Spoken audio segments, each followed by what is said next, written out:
Welcome to Autism Knows No Borders. Discover what's possible when people impacted by autism inspire change and build community. Together with the Global Autism Project, here's your host, Rachel Harmon.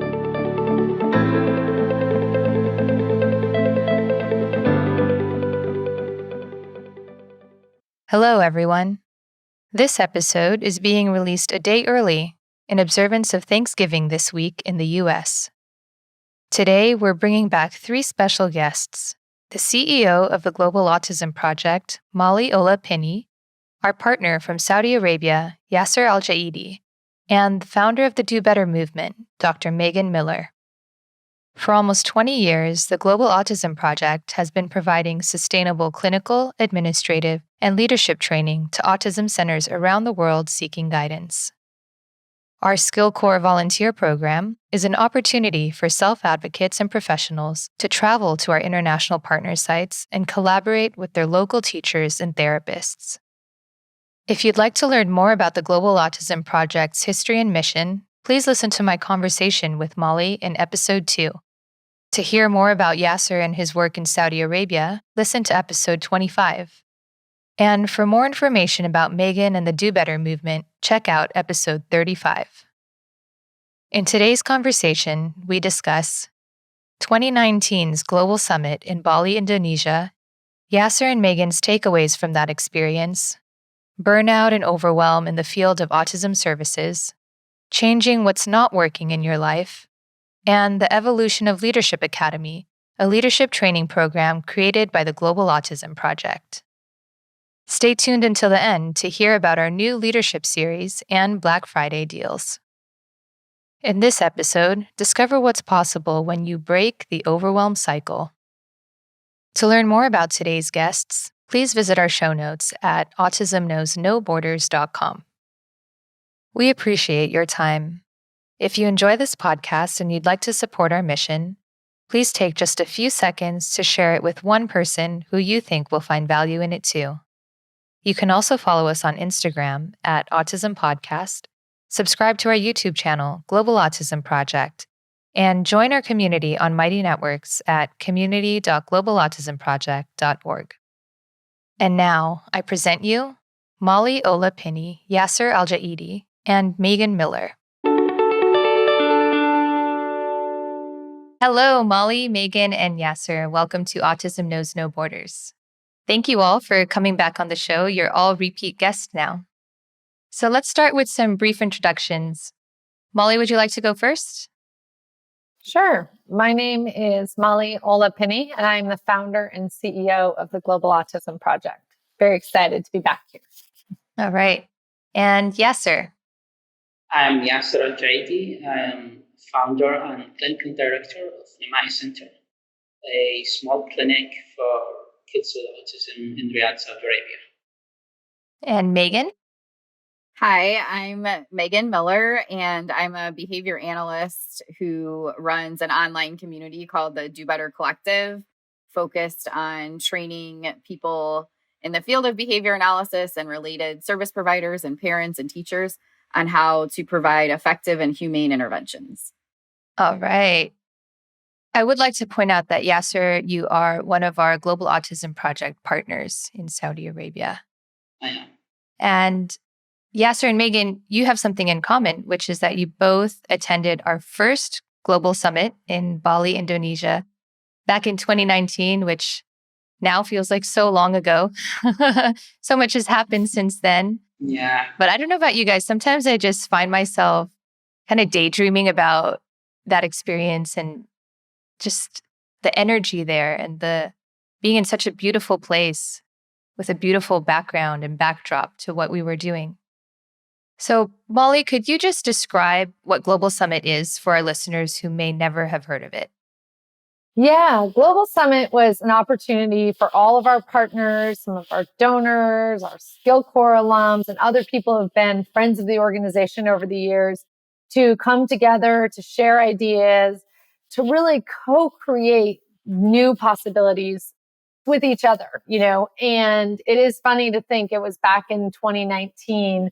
And I know that I stood up and said the first annual And now I'm like, well, the first annual-ish, because COVID had other plans for us.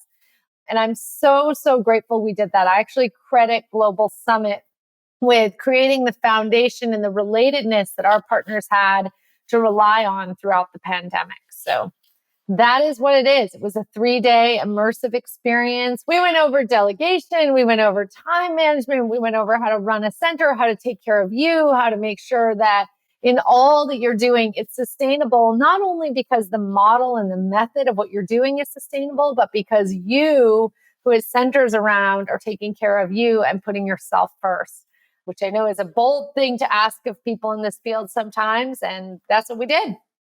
Yeah, I can't wait till we can get back out there and plan the next one. I know. Hopefully soon. Absolutely. So Yaser and Megan, I'd like to talk about your experiences at Global Summit. First, what were some of the breakthroughs that you learned about yourself? Yaser, would you like to go first? I'm a clinician guy. I would love to spend hours and days and years learning about how to work with kids, how to make their lives better through clinical work. I felt some kind of resistance when I saw the table time for the workshops in the Global Summit. I thought, oh, so there is no clinical stuff for me. I'm not a big fan of non-clinical stuff. But when I started attending these workshops, that was one of my major breakthroughs in my life, because I never thought that a workshop on mindset will change the way I work with my kids. So I want to learn how to do this with my child. I want to make sure that I'm doing things right clinically. But the Global Summit was all about mindset. It's about the way that you look to yourself, your work, your business, your kids, your community. The way you look to your boundaries, the boundaries you put for yourself, the imaginary boundaries, the not real boundaries. And that has had profound effect on me, because, so for all these years, I wasn't expanding my services to include more kids, not because we don't have enough resources. It's actually because I was afraid from inside to expand and serve more kids. So it will hurt you at the beginning, but then you realize that, that's the real stuff. That's the real issues you need to consider when you're working with your kids. What were you afraid of before?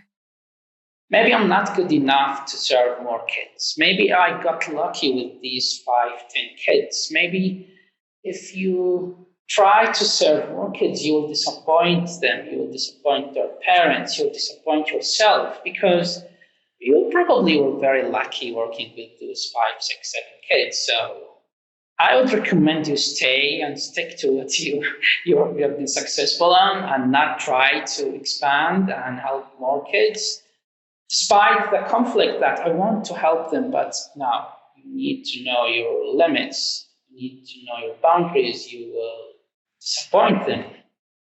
That's what Global Summit severely helped me in. So how has your idea of leadership changed since attending Global Summit? I'm still not a good leader, but I'm much more better than I used to be, because... Here's that fear sneaking in again, Yaser. There's that imposter syndrome again. Yeah. I probably won't leave ever, but we will try to keep getting better. But I'm a clinical person. I'm not good in administration stuff and planning. But the mindsets that I start questioning since Global Summit make me think that it's okay. It's uncertain area. You're not a big fan of uncertainty, but without going these areas, you won't grow up. You won't reach new territories. I always remember that mom. I worked with her child a few years ago. He was 7 years old. We started working with him for 2 sessions. There were was holidays, and she called me and she said, it was holiday for Muslims. She said, this is, do you know that my son came today and told me, Mom, I want water. She was crying. I told her, but that's a very good thing. Why are you crying? She said, do you have any idea where would my child, my only child, would be if I got this kind of services when my child was 4 years old? I told her, we're sorry, we are a small clinic. We don't have all the resources. And she said something in Arabic. I will try to translate it as accurate as I can. She said, you don't have the right to be unknown or unreachable from us. You don't have that right, because this is not something about you. This is something about our kids and how much they could improve if we were exposed to this kind of effective therapy. So all of that pushed me a lot toward moving out of my comfort zone, experiencing new uncertainty areas. And Global Summit helped me to look at this very confusing stuff with a organized methodology. I would say that. And how did this mindset shift impact your personal life? Almost as same as my clinic, because I was always think that, okay, that's your boundaries. You're doing your best. You should stick to what you know. I do want to go in details regarding my family relationship, but that's helped me a lot looking for, okay, so you think this is a very troubled relationship? Do you think really that you did everything you can? Have you ever listened to the other part of this relationship? Have you ever asked him what you really want, not what you assume he wants? Like when we work with kids, we think that, okay, so this child needs 1, 2, 3, but have you ever asked him? No. Have you ever asked his parents, like a thorough assessment, a thorough interview with his parents about what they really need? So yeah, that's helped me a lot in my personal life. Megan, let's talk about your experiences at Global Summit. What did you learn about yourself from those few days in Bali? Well, I learned that I love Bali, for one. I don't know if anyone would say they didn't. It was a wonderful experience. And what I learned was things I might have already known, but I had different ways to talk about them for the big picture. So the different activities that Molly did during the leadership part, where we did the leadership compass and filled out answers to questions to figure out what type of leader we were. No one was surprised, I don't think, when I was an Action North person, but it was like I never really had a way to talk about that or identify what other people's leadership styles were and figure out like why maybe I might get frustrated with a visionary or an analytical person because I want to take action and they want to keep thinking about stuff and analyzing it or, having their big visions and all of that kind of stuff. So it helped me learn to navigate interactions with people better and have a way to identify when I'm doing projects with different people or even in my personal life, just engaging with different people. Even if I haven't given them the leadership compass, which I try to do frequently, I have a way to be like, that person might be a visionary and that's why they haven't taken action on anything yet. And then it gives me a different way to navigate that. So that was really helpful. And then we did an exercise that was similar for those who are listening that are familiar with ACT, similar to like a self as context type activity where we had to answer some questions about ourselves. And Cassie pointed out something about me that she had thought, and it was about the DoBetter movement and things that I was doing. And she basically said, I wonder if you've ever just been proud. What if you don't do better and you're just proud of what you've accomplished so far?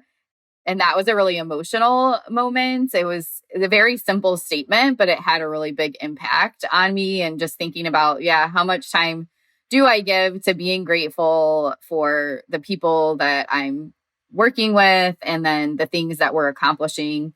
I'm always just go, go, go.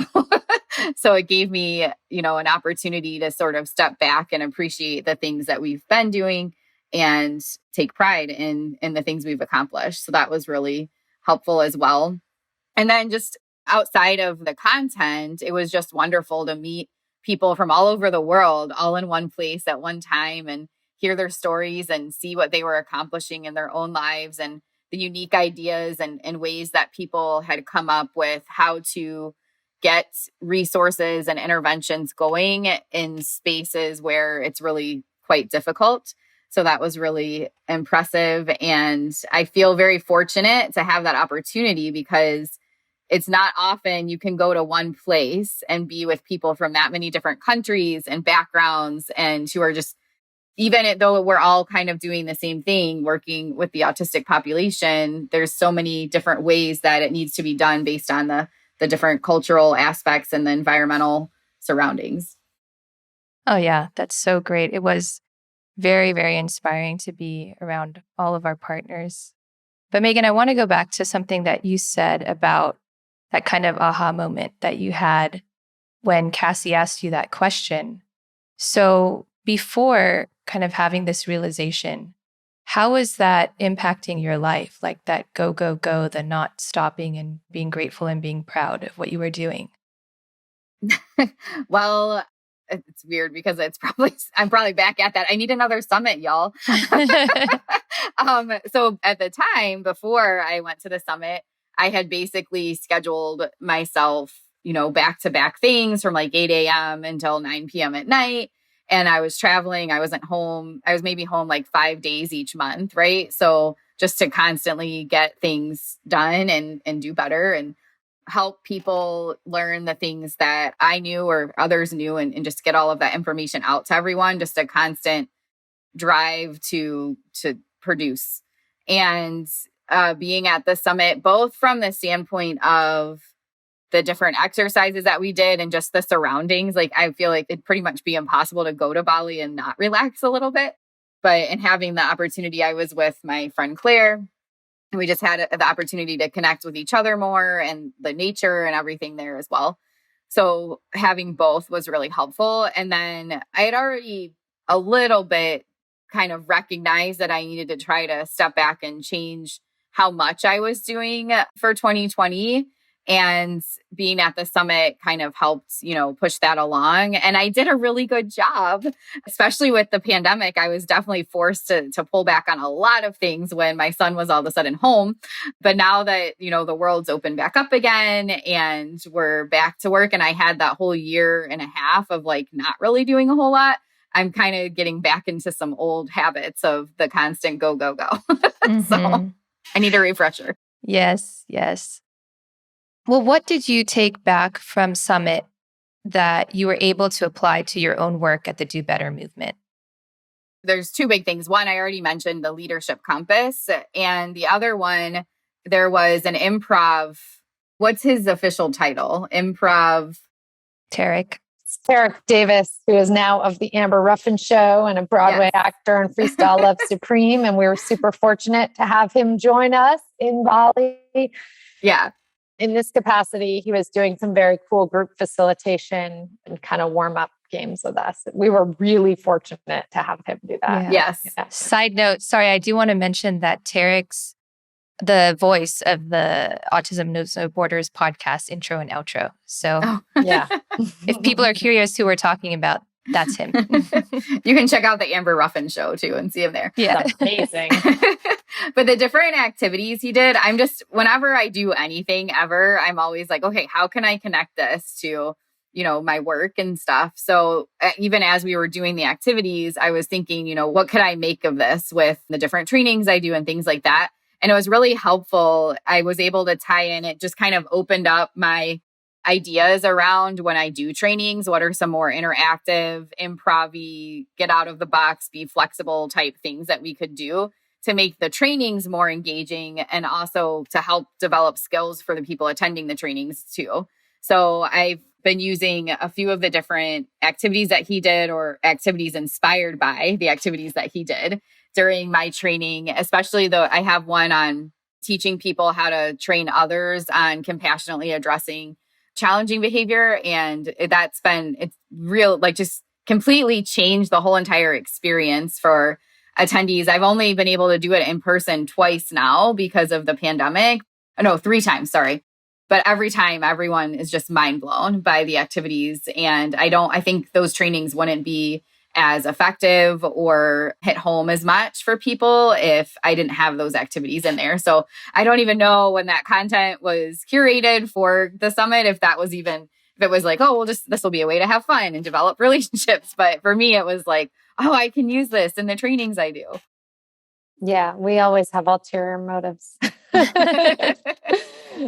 You think you're just having fun. You think you're just traveling internationally. We always have ulterior motives of self-discovery and transformation and just creating new possibilities. I think that's just what you're both touching on, is that there's just so much potential locked up in all of us. And for whatever reason, whether it's because we made our schedule too busy or we're constantly in a strive mode, or because we're just filled with self-doubt and just not really sure about next steps, for whatever reason, we keep ourselves where we are. And I think that's really, what I've found running the Global Autism Project almost as an unintended consequence, is that what I really love to do is like unlock potential. That's what's really, really fun. And then a very close second is, maybe even on the same level, is like systems and processes and efficiencies and productivity. And so that was really what Global Summit did. It's kind of brought both of those things together, not only because I personally love to do that, but because we found that was such a need area for our partners around the world. And what we also found in sharing some of the content for the smaller regional summits we had done earlier in 2019 is that we had other people, SkillCorps alums and other people who knew the organization being, what was that? I need that. I need to learn how to do that. So we are really excited to have all of this and be able to share all of this. Megan said, I need another summit, y'all. And I think we have, I wrote it down like I'm going to forget. I'm like, what does that say? We all have that feeling and we all need that. And I think it brings up such a good point that all of what we do in how we run our business and how we live our lives, it's a practice. We all need the reminders. We all need the consistency, And at the Global Autism Project, obviously we have this training and we remind each other all the time so that we can sort of step into who we can be, which is just really, really exciting. So, yeah. And since Global Summit, we've been developing some training to transfer over online. And our first big product, I guess you could say, was Leadership Academy last year. yeah. And Yaser, you and your staff attended our virtual Leadership Academy. I think it was in January this year. Yes. But before we talk about your takeaways from that, Molly, could you just give a quick background of the evolution of Leadership Academy from how we used to offer it only for our SkillCorps trip leaders and now deciding to offer it publicly? Yeah, absolutely. So, I think that what we really learned in 2020 and we had started learning in 2019 is that a lot of the things we do at the Global Autism Project are really beneficial to anyone, And so I would casually mention how we use Asana for project planning or how we organize our time and time blocking throughout the day during SkillCorps orientation. And then a couple of weeks later, I'd get an email and it was like, what's that time blocking thing you were talking about? What's that organization thing you were talking about? What's that checklist thing what's that delegation thing you were talking about? And I'd message them and get on the phone, explain it to them. So in 2019, 2020, we started to really see that there is a need outside of our organization. There's a hunger for this information. So Leadership Academy was no different. We had run Leadership Academy internally. We had created it. We probably ran it in the 8 or 9 years we ran Leadership Academy. We probably ran it close to 30 times, I would say, probably 25, 30 times in those years, because we ran it several times a year for a while. And the Leadership Academy was really developed to train people in how to run trips. It was thought about when I was on a bus ride from Delhi to Chandigarh with a trip leader, and I was out with the trip leader and I was hands-on training her in how to run a trip because previously I had run all the trips. And so we created this thing called Leadership Academy. And we thought, you'll do a few trips and you'll work for it and you'll apply, and that will be how you'll become a trip leader. And the initial Leadership Academy was the logistics, right? Like, here's how you fly on an airplane with a group of people who've never met. Here's what you do when you get to the country. And what we found is that part we could put in a book. That part we could train people in. That's logistics. What was missing, what was keeping people from stepping into being a trip leader, as Yaser talked about, was that self-doubt, was that lack of confidence, was that fear that they're not good enough or they're doing it wrong or they had a really incredible trip leader. How would they be that person? And so Leadership Academy really turned into, over the years, this phenomenal transformational weekend where we already know the transformation SkillCorps provides, where you go out on a trip, you come back, you shift your life however you need to shift your life, whatever was overdue in your life. Sometimes it's a job promotion, sometimes it's a relationship, whatever. And Leadership Academy was that next level for people. So in January of 2020, we had our first ever, we just said Leadership Academy would be once a year and we'd have 60 leaders all at once. And we would train our leaders to run trips for the next 2 years. I don't know if you remember, Rachel, everyone standing on the stage and we said, trip leader for Ecuador, July 2020. And we announced their name. And it was this really amazing thing. And the universe just laughed its head off at us, obviously. So Leadership Academy was just this really incredible transformational weekend. During Leadership Academy, we had a clinic director who was from a sponsor company at Leadership Academy. And she said, kind of joking, oh, it'd be great if my whole team could do this. And I thought, yeah, that would be really cool. Anyway, they can't. It's Leadership Academy. It's for us. It's our thing. It's internal. Maybe you can send people to Global Summit and kind of touch on stuff there. And then the pandemic happened. And then they reached back out to us and said, have you guys thought about doing anything online? And I said, of course, because our whole lives are online right now and we're all in our homes. So yes, I have. And so we created a 6-week online program called Leadership Academy. And it was incredible. It was beyond our wildest dreams. It produced incredible, tangible results for that company. And more importantly, it created incredible, tangible results for every staff member of that company. And what I get really excited about is the vast majority of people in this field love their job. They love their job. And a lot of people are good at it. And what's missing for a lot of people is the leadership piece or the supervision piece or that admin piece. And that's all part of this job these days. And what we don't always think about is that when we're working in this role and we're doubting ourselves and we're overwhelmed, we're actually taking away from the people who need us most. When we're not living up to our own potential, that has a ripple effect for our clients. And so this is a very long way of answering your question, but Leadership Academy was an online 6-week program. It was incredible. We opened it up to that company, had an incredible experience, incredible results, just totally transformed how that company operates. And then we opened it up to our partners internationally. And that was a really, really fun and special time. I just loved every minute of it. We had our partners from all over the world on the call. We had about 80 people on the call each time. And Leadership Academy, finally, we've opened up to the greater public. So it's been a really, really phenomenal experience for people. People have started reaching out, words traveling, word of mouth, oh, you need to take this course. So that is what Leadership Academy is. I'm often asked, how do you talk about it in a sentence? And I'm like, I don't know. It's great. It's an experience and you should do it. And again, what I love about it are just the real life tangible results that we're getting for companies. So, yeah. So Yaser, let's talk about the results at Namai.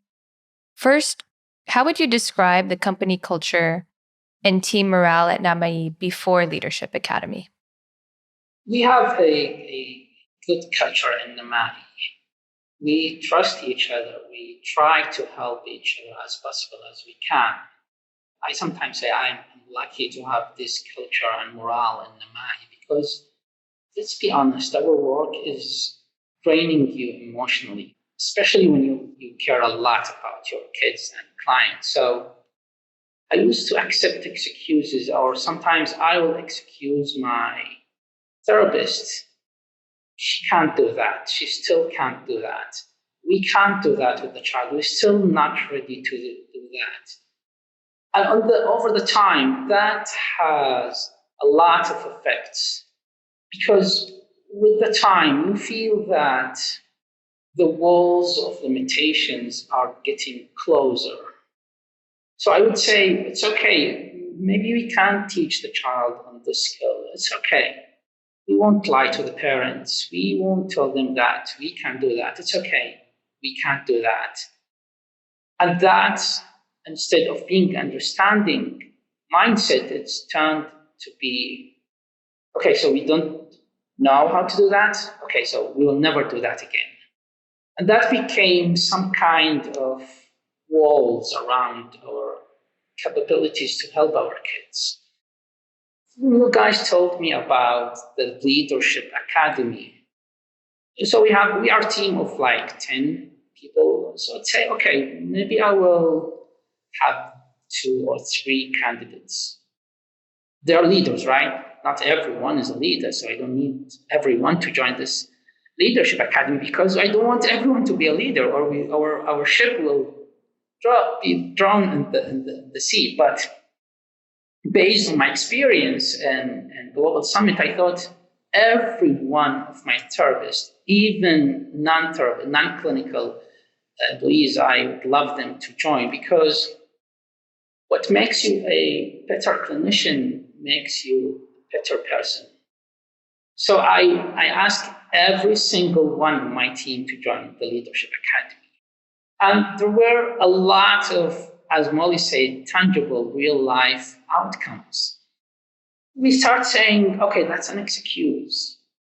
Let's talk about that, the solution. Okay, so this child is doing this, and he was like that, and his mother did that, and his school. Okay, that's all our excuses, explanations, and they are good, but we won't be satisfied with them. We won't say, okay, so we know how or why he did that.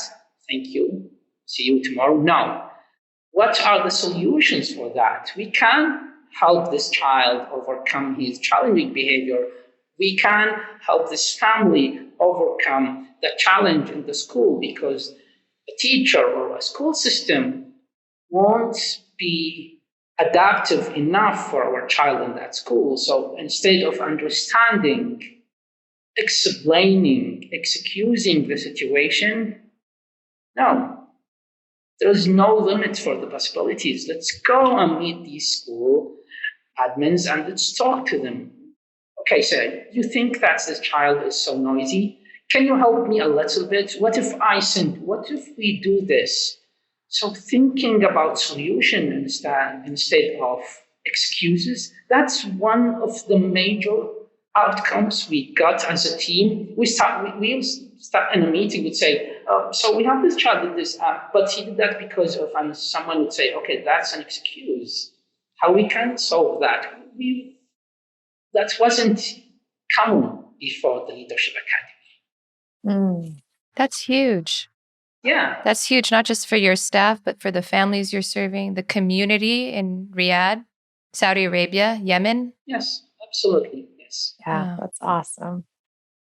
All right. Now, Molly, I'd like to pass it back to you because we do have an exciting announcement about our next offering at the Global Autism Project. We do have an exciting announcement about our next offering. So I mentioned earlier that people would reach out and ask about that delegation thing that you talked about. What was that? What was that matrix that you talked about that you used to decide what to do when? What was that time blocking thing that you talked about? What was that thing that you talked about where your staff all have a dedicated time during the week for learning. What was that thing? And so all these things. And listen, make no mistake. Some people don't know this or believe this. I've been at this for 18 years. Okay. So I spent like a good, 10 years, like figuring this out and being so committed to like figuring it out and just believing on some level, it didn't have to be hard, because that's like a life mantra for me. It doesn't have to be hard, but it was so hard. It was so hard. And so as I started to figure things out, I really just love sharing with other people. And we never had the bandwidth as a team to really create permanent products around some of the systems and processes that we had. If you worked at the Global Autism Project, then you went through the Global Autism Project onboarding presentation. You went through the Global Autism Project staff feedback process. And if you didn't, maybe you know someone who did and you can ask around. That's all changing. At the end of this month, we have taken really years to put together these trainings. As we were pulling them together, we're like, oh, and that from that, that from that. We've taken years to put together trainings. We have trainings on time and task management. We have training for you, Megan, on overwhelm. We have training on delegation. We have a training, just all these incredible trainings that we're putting together that are going to be available at the end of this month.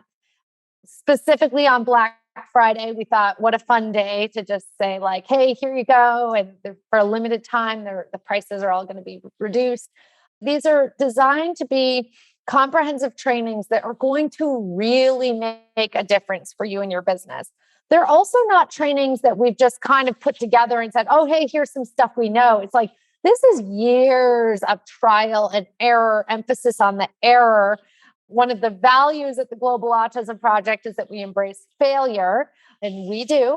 And so, as I said, emphasis on the error, but trainings that we've been able to use with our partners around the world, trainings that we've used, as I said, if someone called me up and said, hey, what was that delegation thing? And I would sort of take a Post-it note and map it out and go, yeah, that's kind of how we decide. That has all been put together into this incredible, I actually was just looking at it a couple of days ago, this incredible sort of flow chart of like, what is the task? How do I delegate it? How do I know who to delegate it to? How do I know it's been delegated effectively? So just a lot of really, really great stuff. I think the biggest thing that we're setting out to do with these trainings is, for instance, in that overwhelm training, we're going to go deep. We're going to look at like, really, really, why are you overwhelmed? We talk about what you're getting out of it. And I know that sounds ludicrous, so do the training so you can see what we're doing with that. But, I really think in a way there's a COVID pandemic, and there's also this pandemic of burnout and overwhelm and frustration.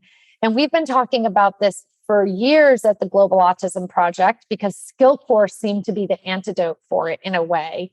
And so we are not new. And, I think one of the most heartbreaking things is that we would have SkillCorps orientation, and I would ask people to raise their hand if they felt like they were so burnt out they thought about leaving the field in the last month, in the last 2 months, in the last year. And the majority of hands would go up. And so there really is this epidemic or pandemic of burnout and overwhelm. And a lot of that is mitigated with, as Yaser said, mindset. And a lot of that is mitigated with systems and with processes.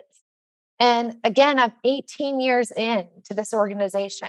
That's like not normal, And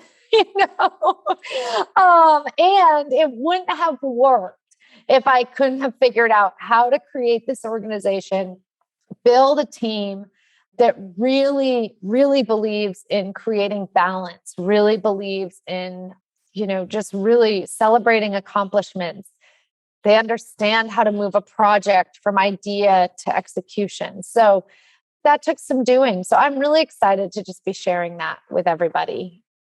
We need that as soon as possible. Yeah. Megan, I want to turn it to you now, because you mentioned that you need a refresher.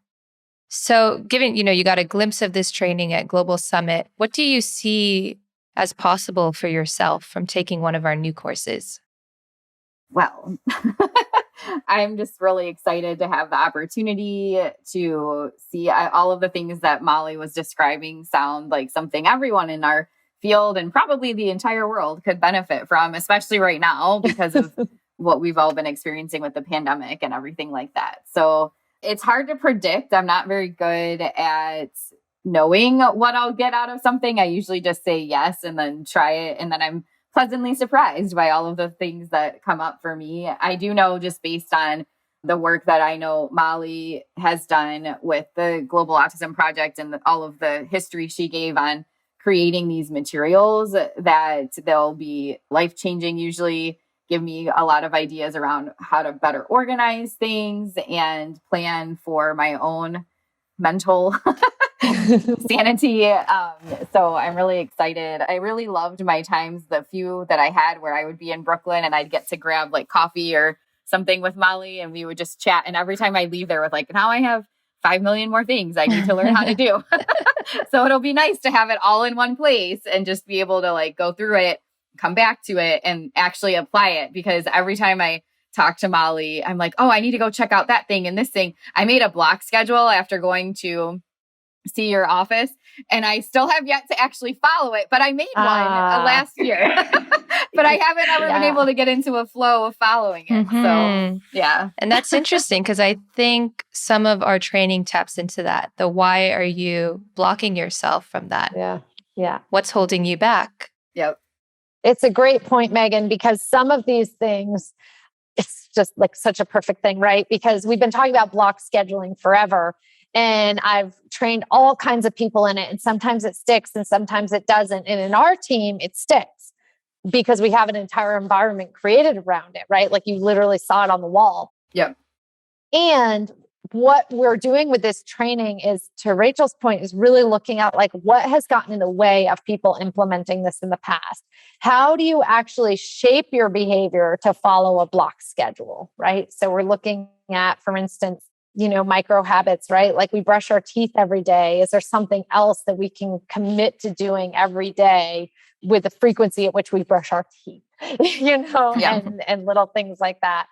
And also, living in a pandemic world, all of our systems were really put to the test at the Global Autism Project. And we had to kind of reset everything because, as some of you recall, this started out as we're not going to be in the office for 2 weeks.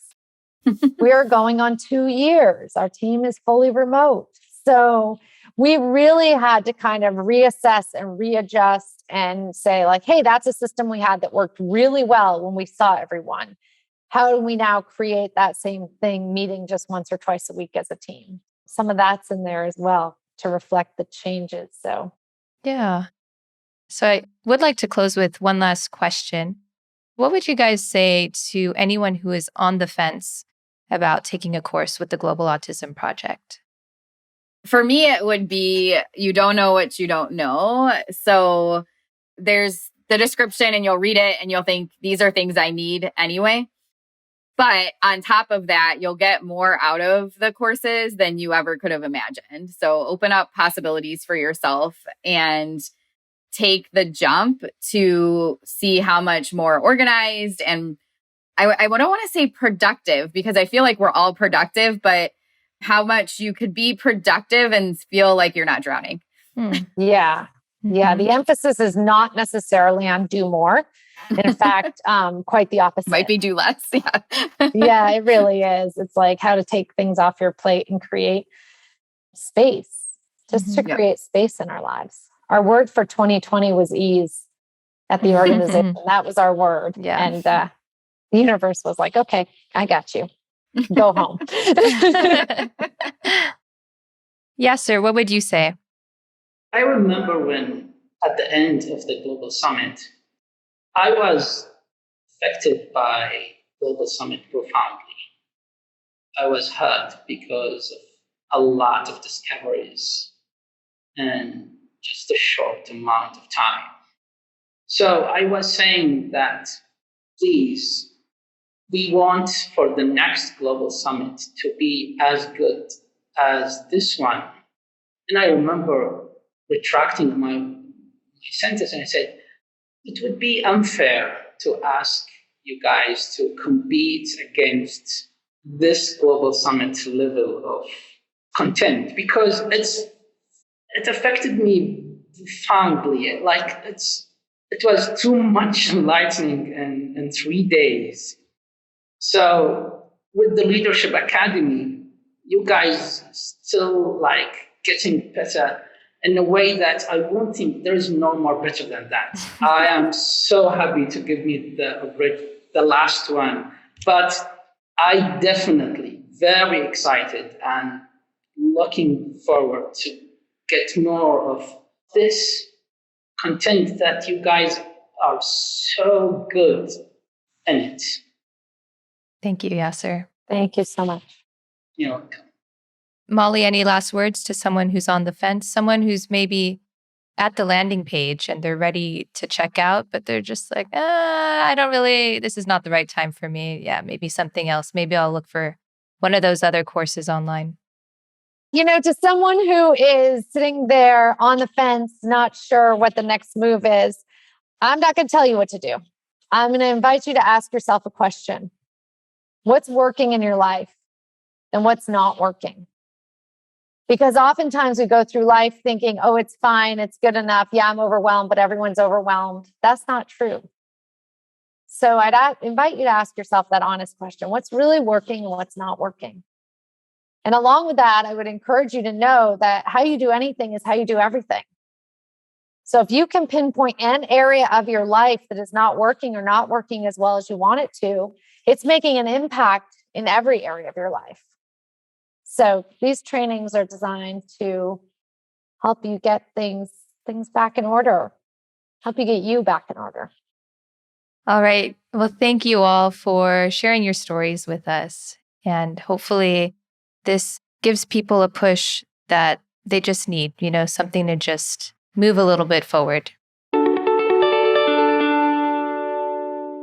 Thanks for tuning in to Autism Knows No Borders.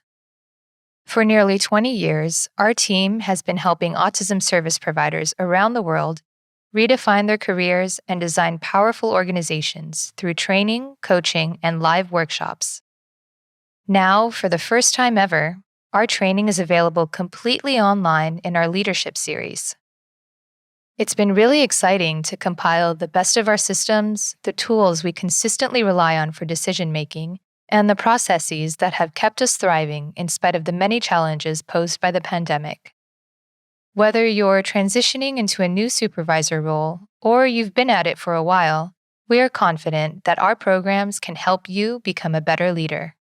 Now, for a limited time only, you can purchase the first 2 courses of our new Global Autism Leadership Series at majorly discounted prices.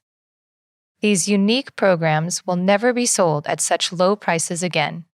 Grab your Leadership Series course today at leadership.globalautismproject.org.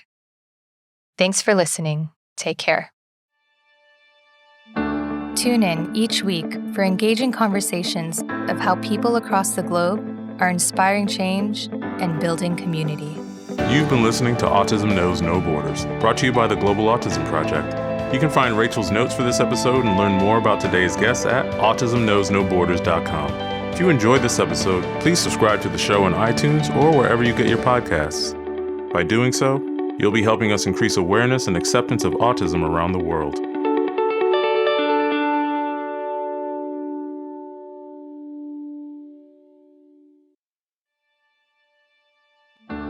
You've been watching Autism Knows No Borders. If you like this video, please give it a thumbs up and subscribe to our channel. Also, we'd love to hear from you, so let us know what you think in the comments section. Click here to watch another interview from our podcast. You can also find us on your favorite podcast app.